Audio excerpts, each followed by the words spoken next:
think it's not too hard to make the case that China is engaged in a full frontal assault on the liberal order. If you think about what really underpins the liberal order, it's an open global economy, it's the spread of democracy, and a set of international institutions. From an economic perspective, China is threatening to take us from a liberal trading order to much more of an illiberal empire.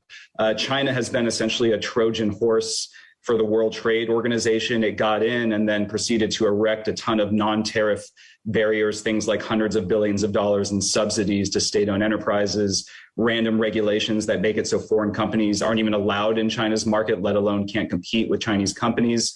And there's no way for the WTO to prosecute these, even in cases of successful litigation. That litigation has taken so long that China already dominates the industry in question. So, whether it's solar power or what have you. So clearly China has undermined the central institution that runs the global economy. And at the same time, it's engaged in rampant economic espionage. No country has stolen more technological secrets. Just from the United States alone, China has pilfered hundreds of billions of dollars every single year over the last couple of decades. Loan sharking, China has extended more debt to developing countries than the World Bank, the IMF, or the Paris Club, which is like the 22 largest rich country lenders in the world. All of those governments combined don't extend as much debt to developing countries as China does. So now these countries are in the hawk to Beijing, and they basically have to toe the party line on any range of issues. And so China is using that leverage to carve out an exclusive economic zone where these developing countries have to use Chinese technology. They have to adopt Chinese telecommunications networks and of course, just abide by whatever Beijing wants them to say. And China has weaponized all of these economic tools multiple times, not just on issues of vital security, but for really any slight, any setback is met with a wolf warrior meltdown of just economic coercion. So Australia got hit with basically a full-blown trade war with Beijing for the audacity of suggesting, hey, we should probably figure out where COVID came from.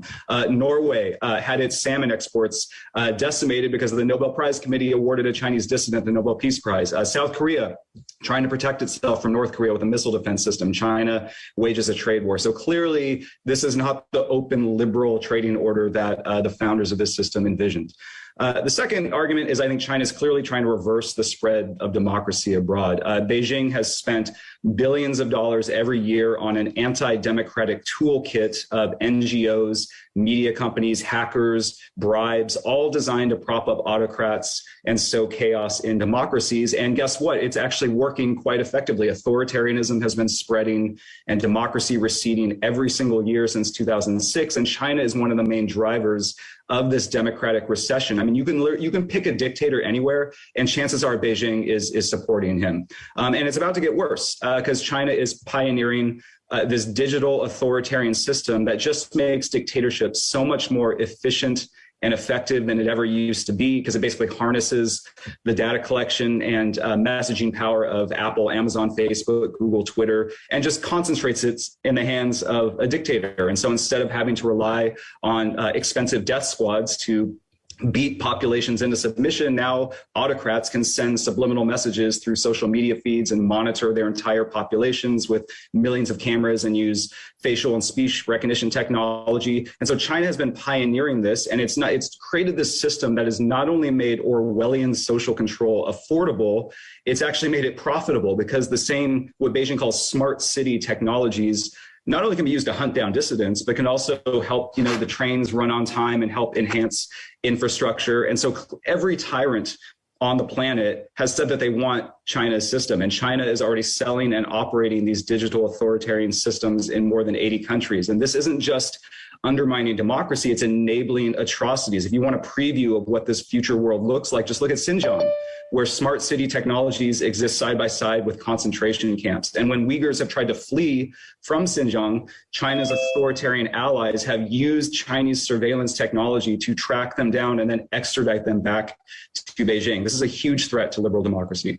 The third pillar that China is undermining, international institutions. China's hollowing out all of the major international institutions that make up the liberal order. I already said that the WTO is essentially a dead letter because you can't prosecute all of these non-tariff barriers that China has erected. The UN Security Council is often hamstrung because of China. Other councils within the UN are stacked with China's authoritarian allies. The UN Human Rights Commission is essentially a joke. It's signed off on what's going on in Xinjiang at China's behest. The World Bank and the IMF can't compete with Chinese loans. So they've essentially given corrupt regimes around the world a permanent line of credit. Even the World Health Organization, which should be the least political organization given its humanitarian mission, has been corrupted by Chinese influence. When China unleashes COVID, then tries to cover it up, the WHO not only fails to expose the problem, but it starts parroting Chinese misinformation. Taiwan, which tried to give us all early warning about it, was excluded from the organization.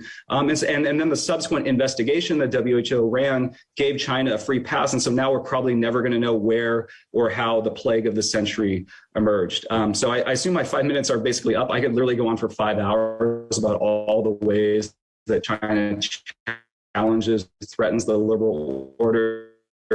I'll talk more about military stuff maybe later on in the debate. Professor Beckley. You can believe that the United States is a major threat to the liberal order and still believe that China is also a threat. And so I think we need to refocus the conversation on things that China is doing, unless we want to turn this into a debate about the United States versus China, which I'm happy to do, but that wasn't the resolution.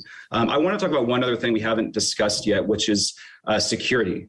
I think in order to have any kind of order, a liberal order, any kind of international order, you obviously have to have some kind of bedrock of security. And in particular, if you want some type of open liberal system, you can't have open trade if the sea lanes are militarized and big countries are preying on small ones. Democracy is not going to thrive if countries are gearing up for war, and international institutions can't rule if there's not solid military backing. We learned all this, in World War II. And I think it's important to note that China is engaged in some pretty aggressive military buildup as well as expansion, and it has clear announced revanchist ambitions. And so there are multiple areas where a Chinese war looks much more likely than it did in the past. And this just by itself constitutes a threat to the liberal order.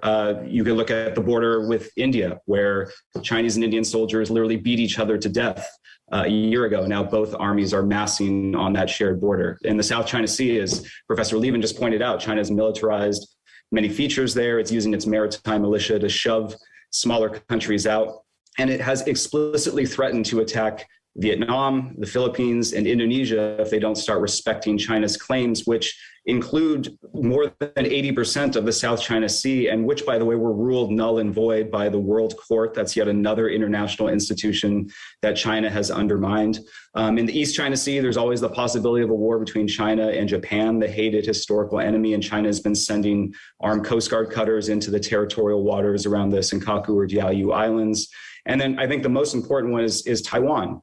It's important to recognize that for the past year, China has carried out the most aggressive show of force in the Taiwan Strait in more than a generation. Chinese military patrols, many of these involve more than 30 combat aircraft, half a dozen big warships have been roaming the strait every other day. Many of them are starting to breach the median line between Taiwan and China. That's a boundary that until last year, both sides had respected for decades. And China is now regularly entering Taiwanese airspace. And several of these patrols have simulated attacks, not just on Taiwan, but on US aircraft carriers and destroyers that were sailing close to the Philippines. So if you just look at what China is doing, it's a very scary picture. It looks to be gearing up for war against other major countries, and it's been churning out warships at a rate we haven't seen from any country since World War II.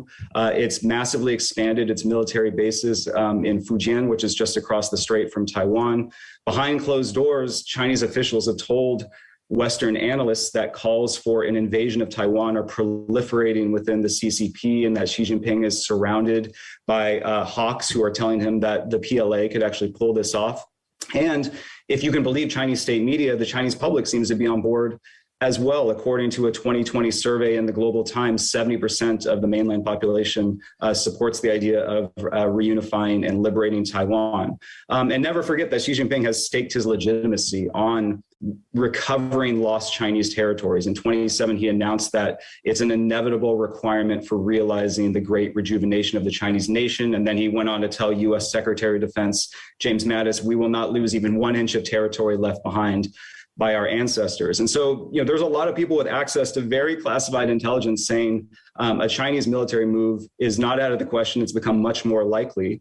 And conflict in any of these areas would obviously destroy whatever liberal order you think exists. Trade would collapse if there's a massive war in major sea lanes. If China conquers Taiwan, the only Chinese democracy is going to be snuffed out of existence. And the United States, think what you will of it, it's probably not going to stand idly by in these. And so China's rise is threatening a major war between the two major countries in the world. And there's just no way to have a liberal order under that kind of threat. If China lays down the telecommunications network stretching across Eurasia, it gives it access potentially to the digital flows that go through there. Also, these things just have big setup costs. Once you've set up a 5G network, you're kind of locked into that technology. It's hard to just tear it up. And so countries then become more beholden to Beijing. I think, what can the West do to push back? One thing that people have been talking about is this idea of open RAN, where you don't necessarily need to have a single competitor to something like Huawei, but what you can do is encourage more compatibility among lots of different countries' main tech champions so that their technology all fits together and so that you can offer an array of alternatives to other countries, especially developing countries who, of course, are worried about cost. And that's one of the reasons they're more attracted to Huawei technology. So I know one thing that's trying to be pushed through right now is this idea of this open RAN framework where you can actually mix and match different technologies from European technology, American technology, Japanese technology, et cetera, and therefore try to have a much more pluralist telecommunications future.